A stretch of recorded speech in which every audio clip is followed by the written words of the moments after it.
Hey guys, it's Chou-Tac. So today we are going to see how to turn your paper to draw better. Tip 406. So the video lasts 17 minutes, so stay with me along. So we are going to draw by turning the paper all the time. This cylinder in different directions. We see ellipses, straight lines. I invite you to get a piece of paper and a pen right now, and you are going to draw with me for this phase 1. Step 1, draw ellipses. So one top, one at the bottom. Step 2, connect the ellipses. So you got a cylinder.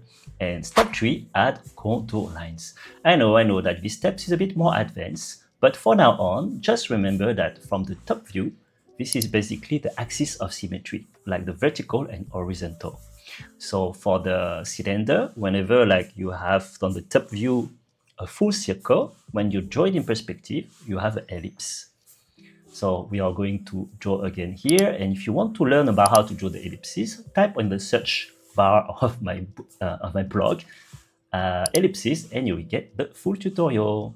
So we keep going right here. So the trick here is to always turn your paper all the time. I draw one ellipse, it has a different direction, I turn the paper. I want to draw another straight line, I have another direction, I also turn the paper. So it's really common that I can turn my paper 100 times for one sketch, or maybe even more, actually never count. And I want you to make this become a habit. This is something that will allow you to draw much better and faster in design sketching. So my exercise here is actually pretty fun. Just take your time. You keep drawing like both ellipses, connect them, and then you got the cylinder and draw the contour line if you feel to. And for this one, as you can see, I have fun for the top surface because I like to make it curvy right here. So it's a little amendment that I can do for personalizing it. Here we go, a bit more curvy.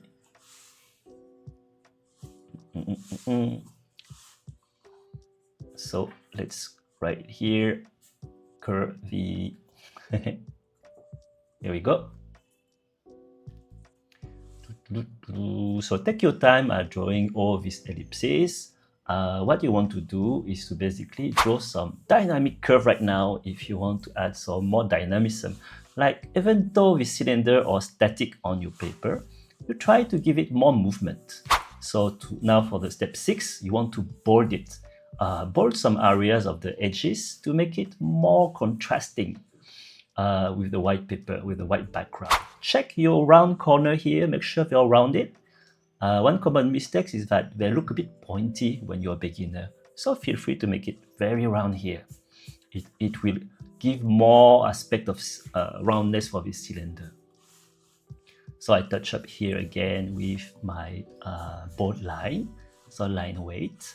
I'm drawing with the felt paper here from Papermate Flare M, which is very convenient to draw in practice because you don't have to be perfect and you already have some dynamism. So let's carry on right here. So I want to draw whenever I feel there is some white space on this paper. And can you see like the fact that I keep turning the paper and rotating this cylinder in different direction, the overall composition is pretty dynamic already. So once again, for the step 8, feel the paper. Like I see, oh, okay, there is some white space here. I think that's an opportunity to squeeze in another cylinder right here. So different sizes of cylinder right here. I want you to have fun and try to find some cool composition along the way. I'm not really thinking it very much. I draw along with my feeling. But if you just try to pay attention of how the overall composition looks good, it can be already interesting to work on it as well. But once again here, what we want is to practice by turning your paper all the time. Don't be shy. Because a common mistake as a beginner is we keep the piece of paper static on the paper, on the table. And at the end of the day, we need to do some wrong movement of arm. So here it's time to level up a bit more with the step 9, see in 3D transparency. So that's one of the main principle of design sketching. If you want to draw stuff, you need to imagine them in transparency. I know it's a bit more advanced right here, and if you are able to do so, start to practice it right now. So step 10, add hatching for the background. So that's a cool way to make this little exercise as kind of a canvas, I'm tempted to say. So we will really help for this different cylinder to pop up from the background. So when I draw the hatching, I try to make them parallel. For the small hatching, my wrist is on the table, and for the long hatching, I need to do the moving the wall arm. Once again as well, you can see some tutorial about how to draw straight lines on the block. I will show you step by step how to. So here we go. There is some small hatching, some long hatching.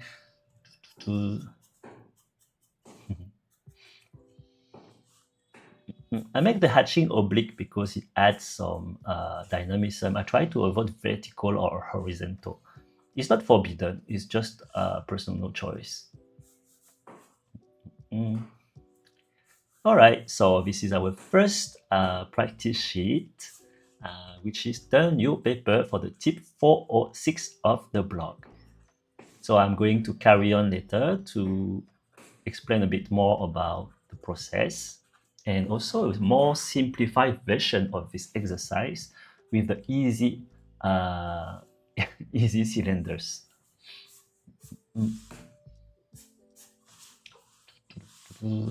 So use both hands to rotate your paper. Can you see here? This is like actually a bit of a pile of paper, and I use the edge to also to help me to push the stack, so it rotates even faster.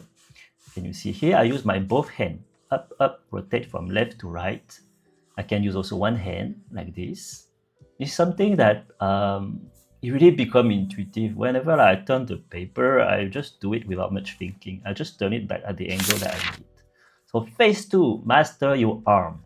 So we are going to see here the difference between the static paper and the mobile one. The static is paper is on the table, I don't move it. Observe my arm, how all the different angle is taking. Just to draw one line is very awkward, and some of them may be a bit hesitant.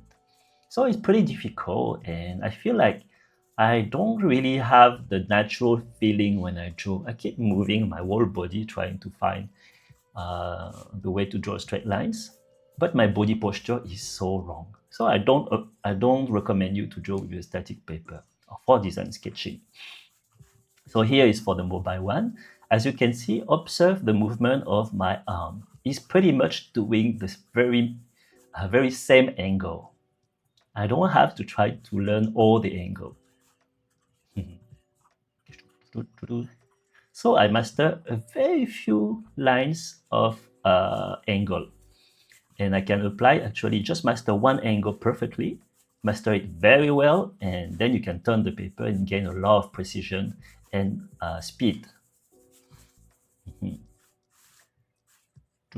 It's like what Bruce Lee say, is like something like, if you should fear the one who, you shouldn't fear the one who master multiple kick, but you should fear the one who master one kick very well. And that's basically what we are doing right here. Master one angle or straight line and turn your paper. And that's how you'll be so efficient. All right?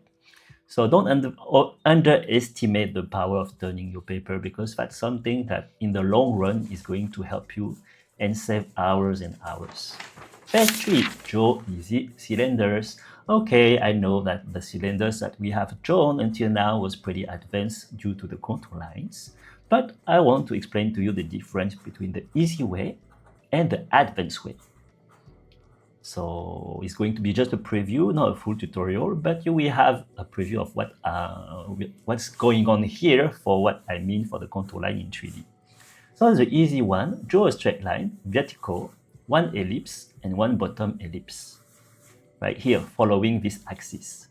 Then you connect them. Here we go. And then you have your ellipse. Okay, let's repeat here. Straight line for the step 1. Step 2, This is one ellipse, two ellipse, and step 3, we are going to connect them, okay?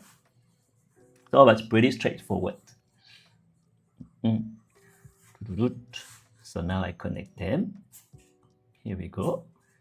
And there is something that I would like to share here is for the vocabulary. This axis is called the minor axis. It's basically also called the symmetry axis. Because the minor axis cut your cylinder in two. And the other line that is horizontal is called the major axis, and this is at 90 degrees all the time. So minor axis equal symmetry axis. So it's a little bit of vocabulary. So that was step 1 for the line, step 2 for the ellipses, step 3, we connect both ellipses. And when we connect both ellipses, as you can see, the edges are parallel to the symmetry axis, to the minor axis in the middle. All right, and there is one tip I would like to give you for drawing beautiful cylinder. The top ellipse has to be pretty thin, but the bottom ellipse make it a bit more high, more tall. Like you can see here, I got pull. It's not the same ellipse. I want it to be a little bit more thick in the height. So this is what is going to give you a sensation of perspective. All right, and feel free to exaggerate for the bottom one. So that's a little trick, but that will make a lot of difference in the beauty of your cylinders. It will bring some more volume also. So we got it for this easy cylinder.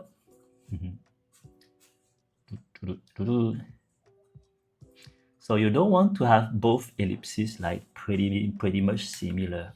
You want to have contrast between the two. All right, let's see for now the advanced preview. So once again, it's not a full tutorial, but it's for you to see what I see in my mind. So when you have cylinder with the contour lines, you can see it much better in perspective. See here in transparency.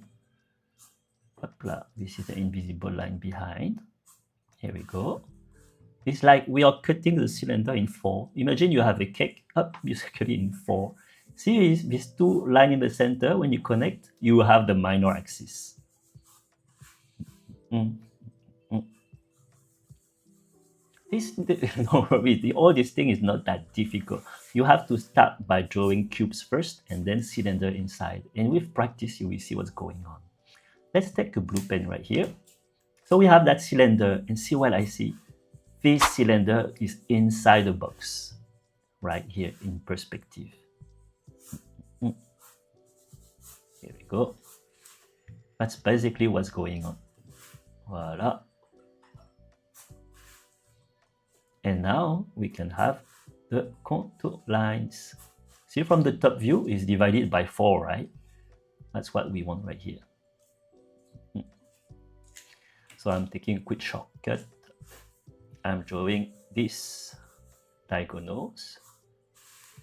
I have the center of this top square, and then I just need to draw the contour lines right here. Voila.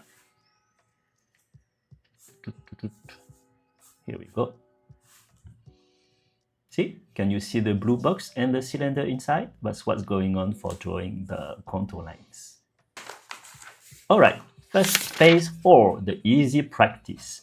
Now I want you to just practice the same thing as we did at the beginner, but using the easy cylinders without all the contour lines. So that will be a very good beginning for you as a beginner. To gain confidence, and then later on level up. Learning step by step is the key. Here we go. So remember the steps. I draw the ellipses, then I connect them. But I did like to start it with the symmetry axis as a guide as well. See, axis, ellipse, bottom ellipse.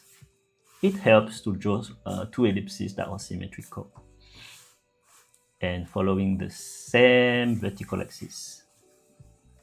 Here we go, I do the same. I try to fill the paper drawing different angle by turning my paper once again.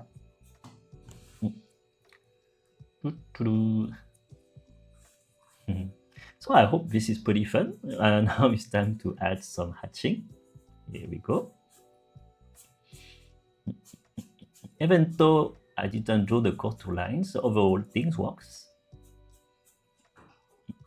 And remember, the top ellipse and bottom ellipse has a different height. Okay, that really helps to see the volume in the cylinder volume in perspective.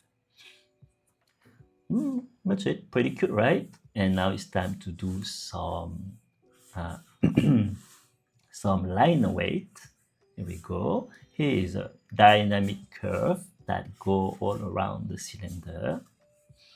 Ta-da!